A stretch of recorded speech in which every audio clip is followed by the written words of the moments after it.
Tracy Chapman hier op die Get Up and Go show op Millie FM kos vir jou ore 14 minute oor 8. Nou met die weer in Bloemfontein tans is jy net bevoorreg om 'n swembad te hê. Maar dis altyd 'n kopseer om hom mooi blou en skoon te hou.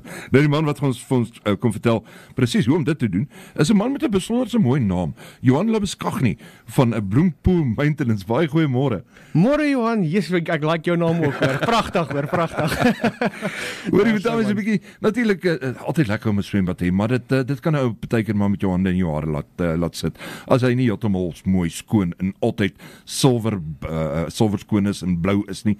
Wat is die geheim agter 'n mooi skoon swembad? Die geheim is, jy moet my kry om vir jou skoon te kry. Dit is nou regtig daai, maar weet jy wat? Ek sal jou swembad vir jou skoon kry. Geen twyfel daaroor nie. Oor ons 'n bietjie vroeër daaroor gepraat, die ouens dink jy altyd daaraan nie, maar in die winter om jou swembad skoon te kry, dit help jou soveel meer in die somer as jy hom wil gebruik. Dit is definitief so, weet jy, met die lente en met die lente en die goed saam, met die herfs saam, val die blare in die goed in die swembad en dit maak nogal baie van daai yster en wat ook al, dit vlekkie swembaddens. En dan dit kos jou meer om jou swembad in die somer reg te kry weer as wat die maandelikse dienste jou sou gekos het. As jy dit nou so sla, en dan sit jy met permanente vlekke partykeer wat jy nie kan afkry na die tyd nie, dan lyk jou swembad ook sommer slegter daarna. En met die vlekke vraas, jy kan natuurlik so 'n bietjie help daarmee ook as jy sit met daai probleem. Verseker. In elk geval, mense kan tot op 'n mate help, maar dit raak partykeer van die swembaddens is so erg dat dit veral met marble swembaddens laat dit in die marble fisies in die sement ingaan basies as jy dit nou so stel. En dan kan jy niks doen nie, dan is dit permanente skade. So dit sal eintlik goed wees as die mense deur die winter ook gaan en nie net in die somertye sou stop of so iets met die dienste nie.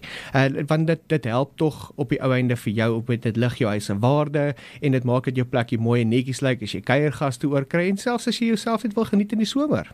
En dan ook natuurlik julle spesialiseer seker julle spesiale chemikalies en alles. Nou met die donder weer hier in Bloemfontein, die een oomblik is jou swembad blou en die volgende oomblik is hy groen.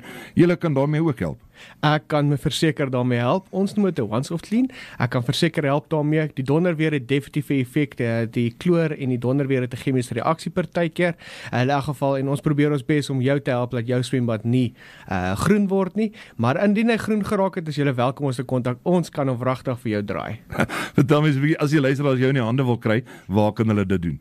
Hulle kan my in die hande kry op social media. Hulle kan ons telefonies in die hande kry. Kom ek gee sommer die telefoonnommer. Asseblief. Dis 072 807 7767. Dis eintlik maklik. Dis 072 807 7767. En hulle kan dan met Anita praat. Sy weet presies wat aangaan, presies hoe om jou te help en ek sal teen uitgaan vir die kwotasie om die kliënt gelukkig te hou op die ou ende. Vertel ons 'n bietjie meer oor al jou dienste wat jy bied. Dis nie net te skoonmaak nie, jy behandel die water, wat bied julle alles vir die kliënte? Ons doen letterlik enigiets, van swembad linings tot die pompe, die sun changes, hoor my mooi Afrikaans. In elk geval die sun changes, die skoonmaak van hom eenmalig, die weeklikse dienste van die swembaddens, letterlik enigiets wat jy benodig, ons is daar vir jou. So as jy hulp nodig het met jou swembad, skakel vir Johan Labeskagni by Bloempool Maintenance, kry hom op al die sosiale media. En net weer hy nommer vir die luisteraars. 072 807 7767. Ek sê vir jou baie dankie, lekker wees om hier te gesels. Ek hoop jy is die laaste keer nie. En kyk uit op al ons sosiale media. Ons sal die nommer ook daar plaas vir julle. Dankie Johan, ek waardeer dit. Lekker dag vir julle ook en vir die luisteraars. Bly geskakel net op Millie FM Discourse vir jou ore.